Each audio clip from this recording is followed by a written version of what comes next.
Hey guys, welcome back to the video. So in this video, I'm going to show you how to adjust the levels of an image on Photopea. So for that, we just need to open Photopea. After opening it, we just need to drag the image.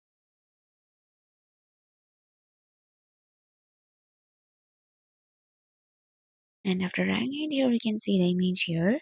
So for adjusting the levels of this image, here on the top, you can see here many options, and here is a third option. You can see here image, click on that. And from here, second option, you can see here adjustments.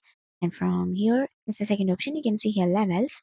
Click on that, or otherwise you can click Ctrl plus L, then the level section will open. And after opening it, from here you can just adjust it by setting as much as you wanted. And after adjusting it, click on OK. So now you can see that you had been adjust the level of an image on Photopea. So that's it for this quick tutorial. I hope this video will be helpful for you. Make sure to hit the like button and the subscribe button for more such quick and very interesting tutorials. See you in the next one. Take care.